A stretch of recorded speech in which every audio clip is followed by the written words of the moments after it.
नमस्कार। आज हमारे पास होम्योपैथिक रेमेडी है सिफिलिनम। हाँ। कुछ नोट्स हैं, कुछ डिटेल्स हैं इससे जुड़े हुए। हाँ। तो हम कोशिश करेंगे कि इनसे एक मेंटल और फिजिकल पिक्चर समझें इसकी। कुछ कुछ चौंकाने वाली बातें भी हैं इनमें। देखते हैं क्या खास है। हाँ, बिल्कुल। देखिए, इसमें जो एक मेन चीज उभर कर आती है ना इन सोर्सेस से, हाँ, वो है एक अजीब सा कॉन्ट्रडिक्शन, मतलब विरोधाभास। विरोधाभास कैसा?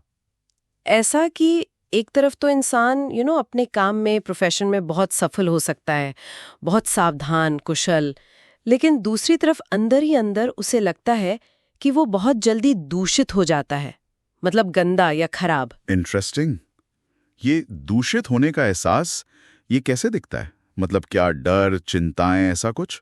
हाँ, डर और चिंताएं तो बहुत हैं। सोर्सेस कहते हैं लगभग हर चीज का डर, और खासकर लेटने पर यह बढ़ जाता है।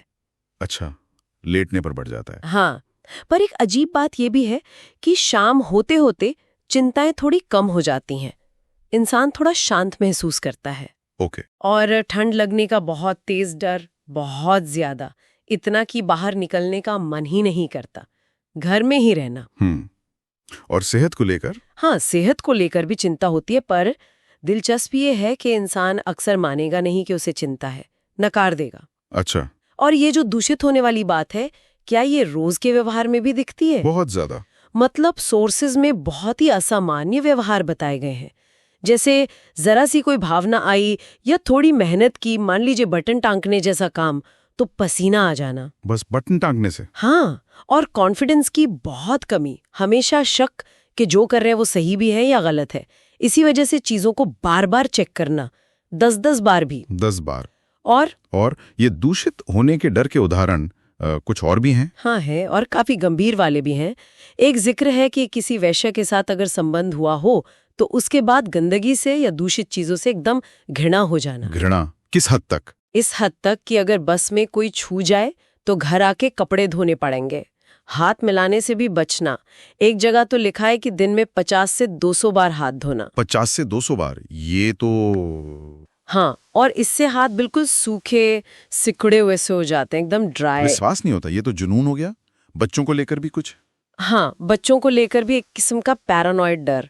जैसे अगर बच्चे ने कोई ऐसी चीज छू ली जिसे पहले किसी और ने छुआ हो, या फिर अगर कपड़े सूख रहे रस्सी पर और पास से बिल्ली निकल गई तो कपड़ों को दोबारा धोना पड़ेगा। अरे बाप रे। और अगर किसी वजह से हाथ ना धो पाए, मान लीजिए ऐसी सिचुएशन है, तो फिर पसीना आना, सिर दर्द होना, ऐसा सोर्स कहते हैं।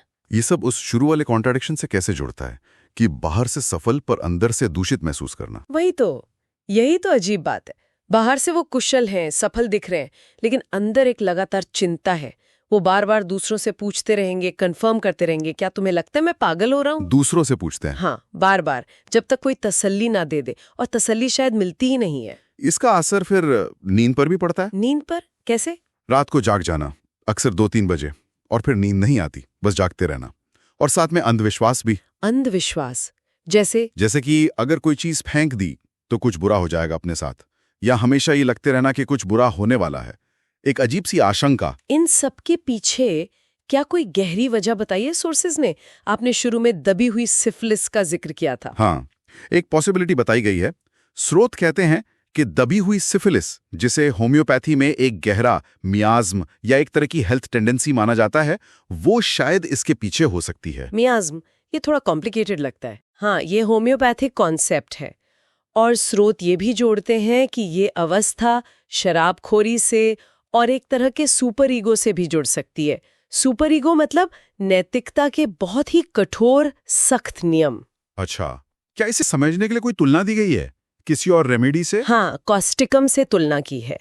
फर्क ऐसे समझाया है, जैसे रात में कोई जागा और देखा दरवाजा खुला है, तो कॉस्टिकम वाला इंसान सीधा उठेगा, जाके दरवाजा बंद कर देगा, एक डायरेक्ट एक्शन। कॉस्टिकम। और सिफिलिनम वाला बिस्तर पे लेटे लेटे पहले चिंता करेगा, सोचेगा कुछ हो सकता है, कुछ गड़बड़ है, फिर शायद उठेगा चेक करने। ये उसकी अंदर की गहरी चिंता और अनिश्चितता दिखाता है, वो डायरेक्ट एक्शन नहीं है। समझ गया। और इस रेमेडी के इस्तेमाल के बारे में, मतलब डोज वगैरह? हाँ, उसके बारे में भी नोट है।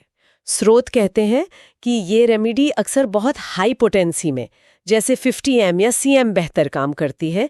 ये होम्योपैथी में बहुत डाइल्यूटेड डोज होती हैं। हाई पोटेंसी, ठीक है। और एक और ज़रूरी बात, इसके असर में टाइम लग सकता है।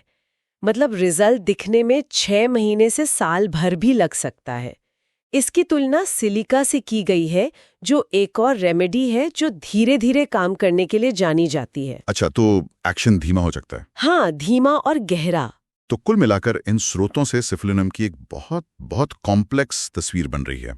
गहरी चिंताएं, ये दूषित होने का अजीब सा डर, ऑब्सेसिव व्यवहार, बाहर से सफलता पर अंदर से असुरक्षा, और ये सब शायद किसी गहरी हेल्थ प्रॉब्लम या मियाज्म से जुड़ा हो सकता है। बिल्कुल। मेन बात यही है कि ये लक्षण सिर्फ ऊपर ऊपर नहीं है। स्रोत इन्हें एक गहरी दबी हुई स्थिति से जोड़ने की कोशिश कर रहे हैं, जिसे वो दबी हुई सिफिलिस कह रहे हैं। ये दिखाता है कि होम्योपैथिक नजरिए में चीजों को कैसे एक बड़े फ्रेमवर्क में देखा जाता है। वाकई ये स्रोत सोचने पर मजबूर करते हैं कि ऐसी गहरी मानसिक और शारीरिक अवस्थाएं इंसान की जिंदगी के हर पहलू पर कैसे असर डाल सकती हैं। ये सिर्फ लक्षणों की लिस्ट नहीं है, ये तो मतलब इंसान के अनुभव की जटिलता दिखाती है। सही कहा। और ये कनेक्शन, जैसे दबी हुई सिफिलिस, शराबखोरी और सुपर ईगो के बीच, ये भी काफी सोचने वाली बात है।